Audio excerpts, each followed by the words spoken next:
अस्सलाम वालेकुम, सत श्री अकाल सारे दोस्तों ਨੂੰ। ਦੋਸਤੋ ਇਸ ਟਾਈਮ ਮੈਂ ਖੜਾ ਹਾਂ ਬਾਬਾ ਫਰੀਦ ਪੁਲ ਪਾਕਪਤਨ ਤੇ ਔਰ ਇਹ ਪੁਲ ਹੈ ਦਰਿਆ ਸਤਲੁਜ ਦੇ ਉੱਪਰ ਬਣਾਇਆ ਗਿਆ ਹੈ।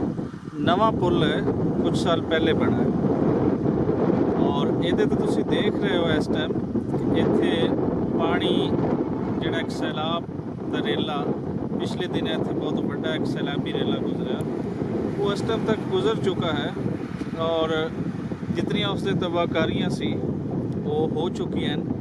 इस टाइम पानी की सूरत हाल ये है कि पानी बिल्कुल इत्थे कम है, वही मामूल का पानी जिहड़ा पहले हुंदा सी उस तरीके का है।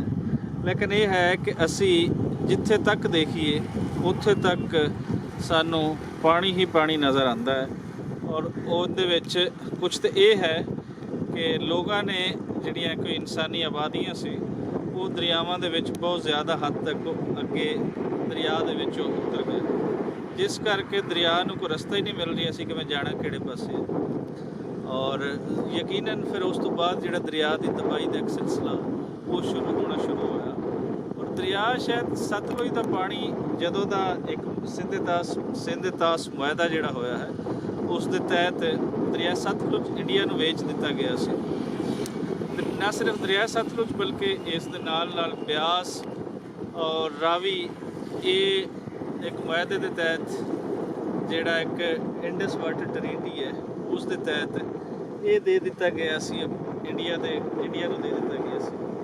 लेकिन इंडिया तो फिर अगे जिस तरह पानी आंदा है, जो इंडिया के कोल कोई वाफर पानी होंदा उस टाइम तक इंडियन सरकार पानी अगे फिर दरिया सतलुज दे विच दे दिंदी और अक्सर ऐसा होता है कि ये दरिया खुश्क रहते हैं, जिस करके इंसानी आबादियाँ जिहड़ियां हैं वो इन दरियावां दे अंदर आ जांदियां और इंसानी आबादियाँ होने के कारण इत्थे फिर सानू रस्ते नहीं मिलते।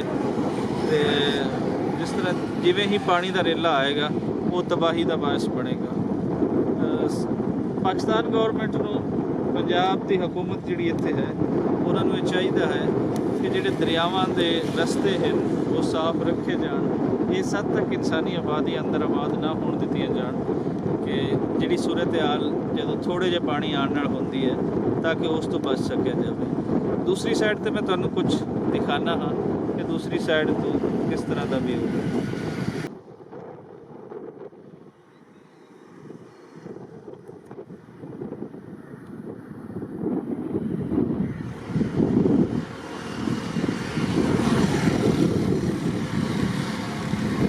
यह है इस साइड का पानी चुके उतर चुका है, इसलिए लोगों ने इत्थे मझां गावां अपनियां वो चरानियां शुरू कर दी।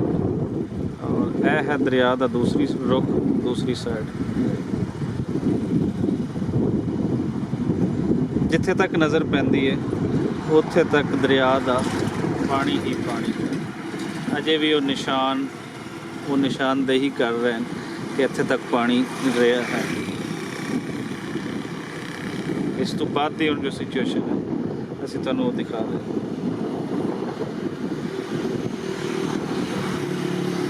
ਇਹਦੇ ਵਿੱਚ ਪੰਜਾਬ ਸਰਕਾਰ ਨੂੰ ਜਿਹੜੇ ਕੋਈ ਕਿਸਾਨਾਂ ਦੀਆਂ ਫਸਲਾਂ ਜਾਂ ਇਸ ਤਰ੍ਹਾਂ ਦੇ ਨੁਕਸਾਨਾਤ ਹੋਏ ਉਹਦੇ ਵਿੱਚ ਉਹਨਾਂ ਨੇ ਕਿਹਾ ਤਾਂ ਹੈ ਕਿ ਅਸੀਂ ਕੁਝ ਕੰਪਨਸੇਟ ਕਰਨ ਦੀ ਕੋਸ਼ਿਸ਼ ਕਰਾਂਗੇ, ਲੇਕਿਨ ਇਹ ਮੁਸ਼ਕਿਲ ਹੀ ਲੱਗਦਾ ਹੈ ਕਿਉਂਕਿ ਦਰਿਆ ਦੇ ਪੇਟ ਦੇ ਅੰਦਰ, ਇਸ ਨੂੰ ਦਰਿਆਈ ਪੇਟ ਬੋਲਿਆ ਜਾਂਦਾ, ਦਰਿਆ ਦਾ ਪੇਟ, ਉਹਦੇ ਅੰਦਰ ਜਿਹੜੀਆਂ ਇੱਕ ਫਸਲਾਂ ਹਨ ਉਹ ਤਾਂ ਦਰਿਆ ਦਾ ਹੀ ਪਾਰਟ ਉਸ ਨੂੰ ਗਿਣਿਆ ਜਾਂਦਾ ਹੈ।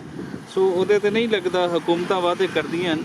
ਪਹਿਲੇ ਵੀ ਜਦੋਂ ਬਾਰਿਸ਼ਾਂ ਆਈਆਂ ਸੀ ਉਦੋਂ ਵੀ ਮੌਜੂਦਾ ਸਰਕਾਰ ਨੇ ਕੁਝ ਵਾਅਦੇ ਕੀਤੇ ਸੀ, ਲੇਕਿਨ ਉਹ ਵਾਅਦੇ ਜਿਸ ਤਰ੍ਹਾਂ ਕਹਿੰਦੇ ਨੇ ਉਰਦੂ 'ਚ ਨਹੀਂ ਕਹਿੰਦੇ, ਹਿੰਦੀ ਉਰਦੂ ਦੇ ਵਿੱਚ ਕੋਈ ਵਾਅਦਾ ਹੀ ਕਿਹਾ ਜੋ ਵਫਾ ਹੋ ਗਿਆ। ਸੋ ਉਹੀ ਸੂਰਤ ਹਾਲ ਹੈ।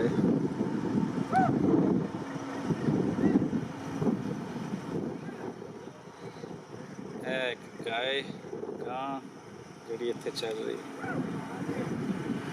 बड़ा खूबसूरत व्यू है। इस टाइम धुप है लेकिन इस टाइम तक हल्के हल्के बदल भी हैं और बदलों का नज़ारा। और यह है दरिया का मेन हिस्सा जितों दरिया गुजर रही है। थोड़ा अगे चल के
ਇਹ ਕੁਝ ਵਿਊਜ਼ ਹਨ ਦੂਰ ਦੂਰ ਤੱਕ, ਜਿੱਥੇ ਤੱਕ ਦਰਿਆ ਦਾ ਪਾਣੀ ਆਇਆ ਔਰ ਉੱਥੇ ਤੱਕ ਅਜੇ ਵੀ ਖੜਾ ਹੈ।